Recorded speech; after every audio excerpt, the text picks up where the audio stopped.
Hi friends, কেমন আছো সবাই? দ্য কুকিং উইন্ডো চ্যানেলে তোমাদের স্বাগত জানাই। আজ আমি ম্যাঙ্গো সন্দেশ বানিয়েছি। হঠাৎ করে যদি বাড়িতে অতিথি আসে বা কাউকে নেমন্তন্ন করো ডিনারে বা লাঞ্চে, তাহলে শেষ পাতে এটা কিন্তু খুব ভালো একটা ডেজার্ট পরিবেশন করতে পারো তোমরা। এই যে দেখো, এর জন্য আমি 1 লিটার ফুল ক্রিম দুধ নিয়ে নিয়েছি। তারপর এটা আমি একটা পাত্রে ঢেলে নেব, ঢেলে এটা জাল দিয়ে নেব।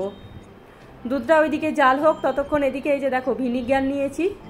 এই ভিনিগারটা 2 চামচ আমি নিয়ে নেব একটা বাটিতে।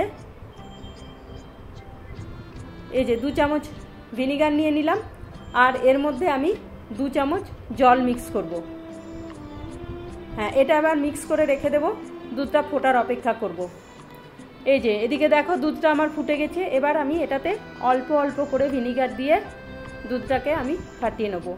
আমি ভিনিগার দিয়ে ফাটাচ্ছি, তোমরা চাইলে টক দই বা লেবু দিয়েও ফাটিয়ে নিতে পারো।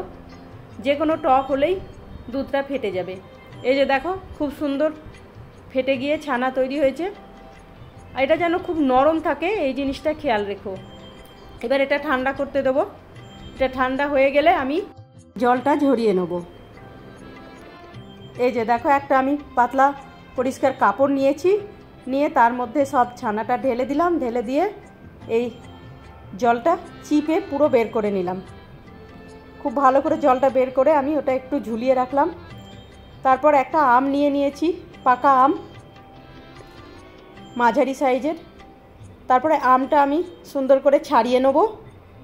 ছাড়িয়ে এটাকে পিস পিস করে কেটে এর সুন্দর আমি পাল্প বানিয়ে নেব। এটাকে আমি গ্রাইন্ডারে দেব, দিয়ে একটু চালিয়ে নেব মিক্সিতে, তাহলে এটা সুন্দর একটা পাল্প হয়ে যাবে। বন্ধুরা, আমার রেসিপি যদি তোমাদের পছন্দ হয় তাহলে একটা লাইক কমেন্ট অবশ্যই করে দিও। আর যেসব নতুন বন্ধু আমার ভিডিও দেখছো তাদেরকে রিকোয়েস্ট করব যে আমার চ্যানেলটা সাবস্ক্রাইব করে নিও, তাহলে আমি যখনই নতুন কোনো ভিডিও আপলোড করব তোমাদের কাছে পৌঁছে যাবে।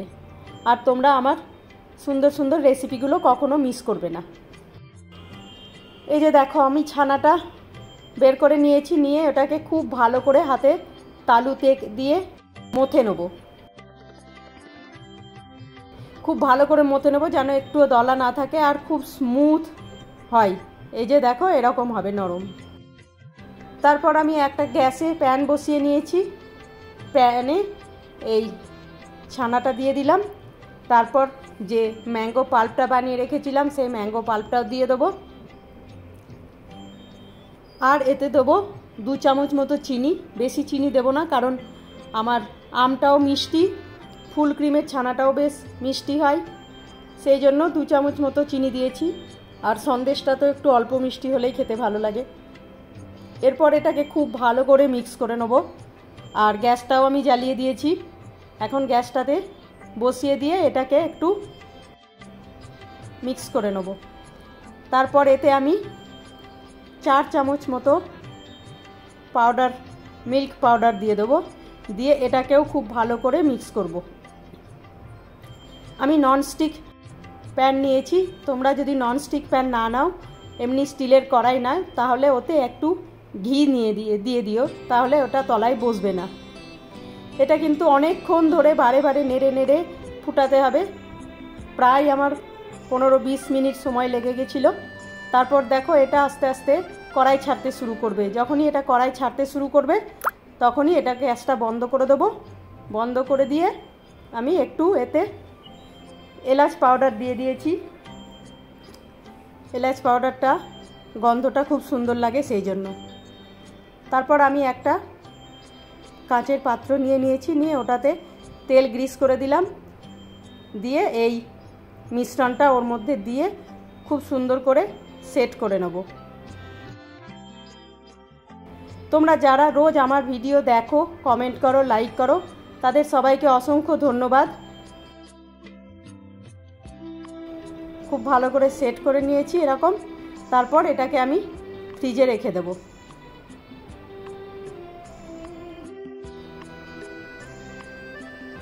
এই যে এটা ফ্রিজে আমি রেখেছিলাম 2 ঘন্টা, 2 ঘন্টা পর ফ্রিজ থেকে বের করে নিয়ে এসেছি।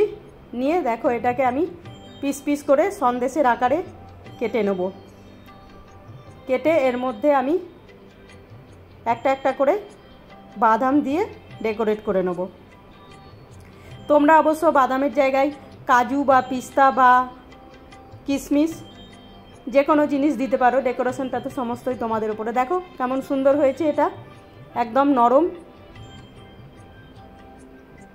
বন্ধুরা কেমন হয়েছে আমাকে কমেন্টে অবশ্যই জানাবে। এই যে দেখো আমি তোমাদের একটা ভেঙে দেখাই কেমন হয়েছে, দেখো কতটা সফট হয়েছে।